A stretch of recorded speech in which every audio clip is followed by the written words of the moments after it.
Good morning everyone. आज हम सब शुरू करेंगे हमारा नया टॉपिक मेटल कार्बोनियल। अब नाम से ही पता चल रहा है इसमें क्या होगी, एक तो हमारे पास मेटल होगा, दूसरा हमारे पास कौन सा लिगेंड होगा, कार्बोनियल लिगेंड होगा। मेटल को हम रिप्रेजेंट करेंगे M से और कार्बोनियल ग्रुप हमारा कौन सा होता है, CO। ठीक है, कार्बोनियल यहाँ पे कैसे अटैच है, एज ए लिगेंड। कैसे अटैच है, एज ए लिगेंड। मेटल हमारी कोई भी हो सकती है, मोस्टली हमारी होती है ट्रांजिशंस मेटल्स। कौन सी होती है हमारी, ट्रांजिशंस मेटल्स। अब ट्रांजिशन मेटल्स कौन सी ब्लॉक से बिलोंग करती है, डी से। इससे बिलोंग करती है डी ब्लॉक से। ठीक है, वो सब हमारे क्या होते हैं, ट्रांजिशन मेटल्स। अब मेटल और कार्बोनियल के बीच में बॉन्ड है, ये हम सबको दिखाई दे रहा है कि मेटल और कार्बोनियल के बीच में क्या है, बॉन्ड है। ठीक है, अब क्या होता है, जैसे लिगेंड का काम क्या होता है, इलेक्ट्रॉन डोनेट करना। लिगेंड का काम क्या होता है, इलेक्ट्रॉन डोनेट करना। किसको भाई, मेटल को। किसको डोनेट करता है ये, मेटल को, अपने इलेक्ट्रॉन को डोनेट करता है। ये सब हमको पता ही है। अब क्या होता है, जो हमारा कार्बोनियल लिगेंड है उसके पास क्या होते हैं, वैकेंट पाई ऑर्बिटल होते हैं। क्या होते हैं इसके पास, वैकेंट पाई ऑर्बिटल्स होते हैं। अब वैकेंट इसके पास पाई ऑर्बिटल्स है। अगर मेटल कोई हमारी क्या है, इलेक्ट्रॉन रिच मेटल प्रेजेंट है, जिसके पास अच्छे खासे इलेक्ट्रॉन है, क्या हमारी इलेक्ट्रॉन रिच मेटल है, तो वो क्या करती है, वो वापस, अब इसने पहले तो कार्बोनियल ने क्या किया, अपने इलेक्ट्रॉन डोनेट कर दिए मेटल के साथ और बॉन्ड बना लिया। उसके बाद अगर मेटल इलेक्ट्रॉन रिच है तो ये क्या करने लगती है, वापस इलेक्ट्रॉन देने लगती है। किसमें, कार्बोनियल ग्रुप के पास क्या है, वैकेंट पाई ऑर्बिटल। किसमें देती है ये इलेक्ट्रॉन्स, इसके पाई ऑर्बिटल में। इसलिए हम इसको क्या बोलते हैं, ये कैसा लिगेंड है, पाई एक्सेप्टर लिगेंड है। और जो ये वापस इलेक्ट्रॉन दे रही है, जब मेटल किसको वापस देने लग जाए, किसी लिगेंड को इलेक्ट्रॉन वापस देने लग जाए, उसी प्रोसीजर को हम क्या बोलते हैं, बैक बॉन्डिंग। तो यहाँ पे हमारी क्या हो रही है, बैक बॉन्डिंग। ठीक है, एक बॉन्ड तो हमारी ये थी जब कार्बोनियल किसको दे रहा है, मेटल को इलेक्ट्रॉन दे रहा है। जब मेटल वापस कार्बोनियल को इलेक्ट्रॉन देने लगे तो वो हमारी क्या हो जाती है, बैक बॉन्डिंग। ठीक है, इस पूरे प्रोसीजर को हम क्या बोलते हैं, बैक बॉन्डिंग। जब हमारी मेटल है वो इलेक्ट्रॉन रिच है और वो क्या कर रही है, अपने इलेक्ट्रॉन को डोनेट कर रही है लिगेंड को।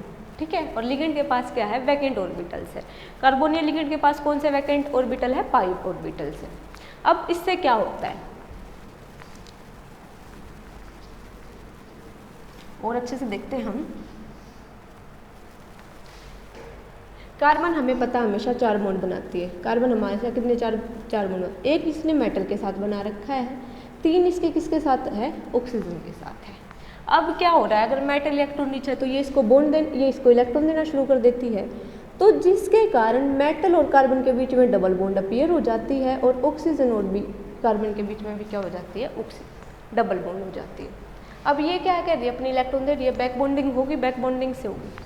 अब पहले इसकी जो बॉन्ड स्ट्रेंथ थी, किसकी bond strength,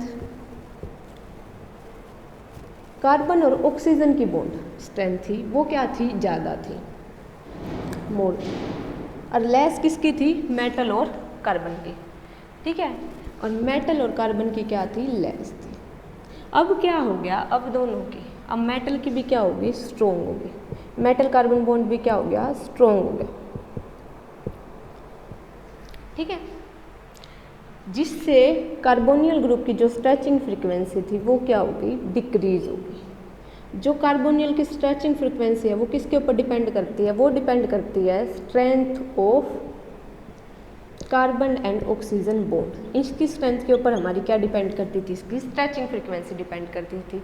but back bonding के कारण क्या हो गया, कार्बन और ऑक्सीजन का बॉन्ड क्या हो गया, वीकर हो गया पहले से, जिसके कारण इसकी स्ट्रेचिंग फ्रीक्वेंसी क्या होगी, डिक्रीज होगी। अब और बहुत सारे फैक्टर हैं जिनके ऊपर डिपेंड करती है इसकी स्ट्रेचिंग फ्रीक्वेंसी, हम वो देखते हैं जरा। बहुत सारे फैक्टर हैं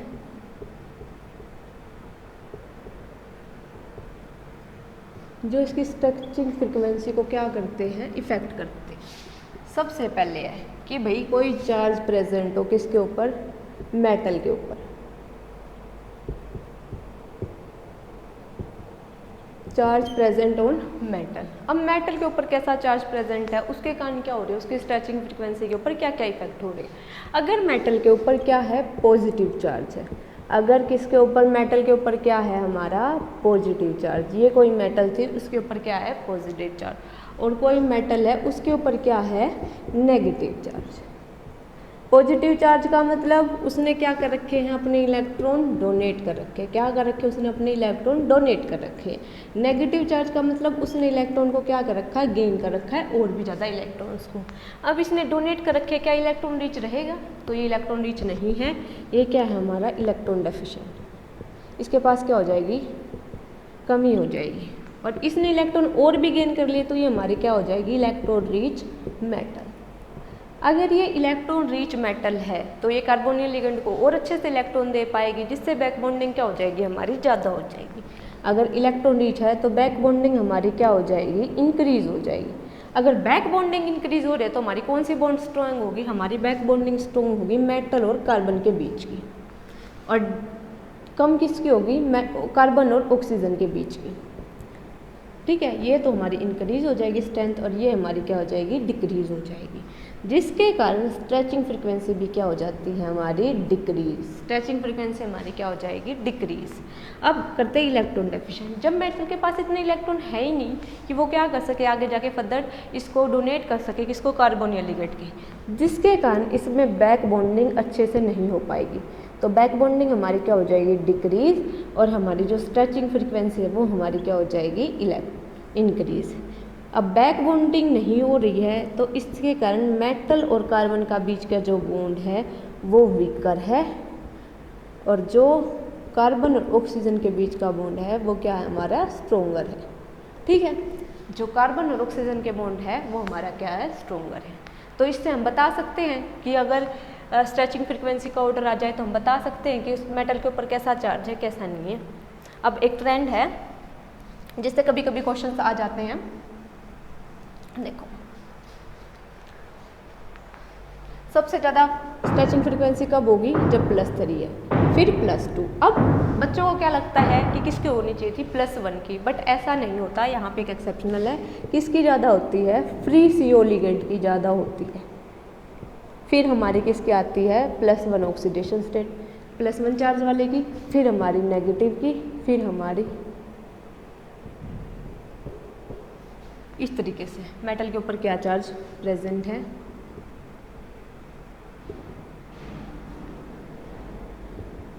कि मेटल के ऊपर +3 चार्ज प्रेजेंट है, +2 चार्ज प्रेजेंट है, या उसके ऊपर -1 प्रेजेंट है, या -2 प्रेजेंट है। ठीक है, इससे हमें क्या पता चलता है कि कौन से हैं। इससे हमारी स्ट्रेचिंग फ्रीक्वेंसी हो जाती है। पहला फैक्टर तो हो गया चार्ज प्रेजेंट ऑन मेटल। अब बात करते हैं दूसरे फैक्टर की। अब दूसरा फैक्टर क्या है, अलोंग द पीरियड क्या होगा। जैसे हम बात करें हमारी 3D सीरीज को ले लेते हैं हम।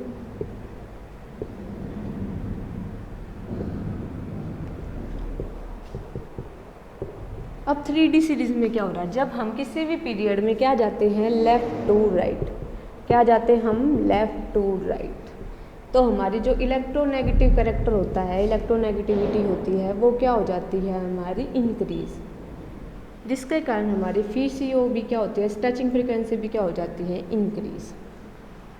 ठीक है, स्ट्रेचिंग फ्रीक्वेंसी क्या हो जाती है, इंक्रीज, और बैक बॉन्डिंग है वो भी हमारी क्या हो जाती है, डिक्रीज। अब तीसरा फैक्टर की बात करते हैं हम। तीसरे फैक्टर में क्या होता है,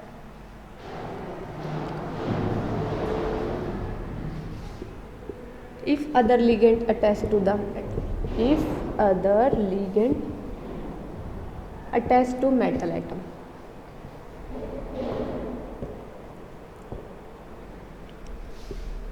अगर कोई और लिगेंड भी अटैच है किसके साथ, मेटल एटम के साथ। जरूरी थोड़ी है कि सिर्फ मेटल कार्बोनियल में मेटल और कार्बोनियल हो गए, मेटल के साथ कोई और लिगेंड भी अटैच हो सकता है, ऐसे कोई और लिगेंड आ जाए हमारा। अब वो इलेक्ट्रॉन लिगेंड दो टाइप का हो सकता है, या तो वो क्या हो सकता है, इलेक्ट्रॉन विड्रॉइंग ग्रुप हो सकता है, या क्या हो सकता है, इलेक्ट्रॉन डोनेटिंग ग्रुप हो सकता है, कि इलेक्ट्रॉन को विड्रॉ करे, इलेक्ट्रॉन को ले अपनी तरफ, और इलेक्ट्रॉन डोनेटिंग का क्या है, इलेक्ट्रॉन को डोनेट करे। इलेक्ट्रॉन विड्रॉइंग ग्रुप के हमारे एग्जांपल है जैसे कि हमारी हेलोजन, इसमें हमारे पास क्या आ जाएंगे, अल्काइल ग्रुप आ जाएंगे, और हमारे पास क्या हो जाएगा, फॉस्फेट लिगेंड आ जाएगा। ठीक है, ये सब हमारे हो जाएंगे। अगर इलेक्ट्रॉन विड्रॉइंग ग्रुप प्रेजेंट है किसी भी मेटल के साथ, तो उसके कारण स्ट्रेचिंग फ्रीक्वेंसी के ऊपर क्या इम्पैक्ट होगा, हम वो देखते हैं। ठीक है, अब अगर इलेक्ट्रॉन विड्रॉइंग ग्रुप है तो वो इलेक्ट्रॉन को क्या करेगा, अपनी तरफ लेगा। ठीक है, विड्रॉ करेगा इलेक्ट्रॉन का, जिसके कारण मेटल के ऊपर क्या हो जाएगी, इलेक्ट्रॉन की कमी, इलेक्ट्रॉन डेफिशिएंट हो जाएगा मेटल। इलेक्ट्रॉन डेफिशिएंट होगा, क्या ये अच्छे से इसको डोनेट कर पाएगा, नहीं कर पाएगा। जब इलेक्ट्रॉन विड्रॉ होगा तो मेटल कार्बोनिल ग्रुप को अच्छे से लिगेंड इलेक्ट्रॉन नहीं दे पाएगा, जिसके कारण जो हमारी बैक बॉन्डिंग है वो हमारी क्या हो जाएगी, डिक्रीज। अगर बैक बॉन्डिंग हमारी क्या हो रही है, डिक्रीज हो रही है, तो हमारी स्ट्रेचिंग फ्रीक्वेंसी क्या हो जाएगी, इंक्रीज। क्या हो जाएगी, हमारी स्ट्रेचिंग फ्रीक्वेंसी क्या हो जाएगी, इंक्रीज। अगर किसी कॉम्प्लेक्स में मेटल के साथ अदर लिगेंड अटैच है मेटल कार्बोनियल में, और वो लिगेंड हमारा क्या है, इलेक्ट्रॉन विड्रोइंग लिगेंड, तो उससे हमारा क्या हो जाएगा, वो अच्छे से बैक बॉन्डिंग नहीं शो कर पाएगा, और वो उसकी जो स्ट्रेचिंग फ्रीक्वेंसी है वो हमारी क्या हो जाएगी, इंक्रीज हो जाएगी। क्योंकि स्ट्रेचिंग फ्रीक्वेंसी क्यों इंक्रीज हो रही है, क्योंकि कार्बन और ऑक्सीजन का बॉन्ड स्ट्रोंगर ही रह रहा है, और जो मेटल और कार्बन का बॉन्ड था वो क्या हो रहा है, वीकर हो रहा है। अब बात करते हैं जब इलेक्ट्रॉन डोनेटिंग ग्रुप है, तो ये इलेक्ट्रॉन को क्या करती है, डोनेट करती है। किसको डोनेट कर रही है, मेटल को डोनेट कर रही है। तो मेटल और अच्छे से किसको डोनेट कर पा रही है, कार्बन को, जिससे मेटल कार्बन बॉन्ड तो क्या होती जा रही है हमारी, स्ट्रॉन्ग। मेटल कार्बन बॉन्ड हमारी क्या होती जा रही है, स्ट्रॉन्ग। और जो कार्बन और ऑक्सीजन की बॉन्ड है, जो कार्बन और ऑक्सीजन की बॉन्ड है वो हमारी क्या होती जा रही है, वीकर, जिससे हमारी जो कार्बोनियल ग्रुप की स्ट्रेचिंग फ्रीक्वेंसी है वो हमारी क्या होती जा रही है, डिक्रीज। क्या होती जा रही है हमारी स्ट्रेचिंग फ्रीक्वेंसी, डिक्रीज। ठीक है, एक हमारा ये फैक्टर था। अब हम बात करते हैं हमारा और कौन सा फैक्टर इफेक्ट करते हैं किसके ऊपर, स्ट्रेचिंग फ्रीक्वेंसी के ऊपर, किसकी, कार्बोनियल लिगेंड की। हम हमारी फोर्थ है ऑक्सीडेशन स्टेट, कि भाई अगर सेम मेटल है फिर हम कैसे देखेंगे, फिर हम देखते हैं ऑक्सीडेशन स्टेट, कि ऑक्सीडेशन स्टेट क्या है। जो हमारी स्ट्रेचिंग फ्रीक्वेंसी होती है कार्बोनियल लिगेंड की, वो डायरेक्टली प्रोपोर्शनल होती है ऑक्सीडेशन स्टेट के। ठीक है, किसके होती है, डायरेक्टली प्रोपोर्शनल ऑक्सीडेशन स्टेट के। कि मेटल की क्या ऑक्सीडेशन स्टेट है, इसके ऊपर हमारी क्या होती है, डायरेक्टली प्रोपोर्शनल होती है स्ट्रेचिंग फ्रीक्वेंसी। अब देखो, अब हमने पहले ही देखा था कि स्ट्रेचिंग फ्रीक्वेंसी किसके इन्वर्सली प्रोपोर्शनल है, बैक बॉन्डिंग की। ठीक है, तो बैक बॉन्डिंग भी किसके इन्वर्सली प्रोपोर्शनल हो जाएगी, ऑक्सीडेशन स्टेट के। ठीक है, हमने पढ़ लिया मेटल कार्बोनियल्स को। Thank you.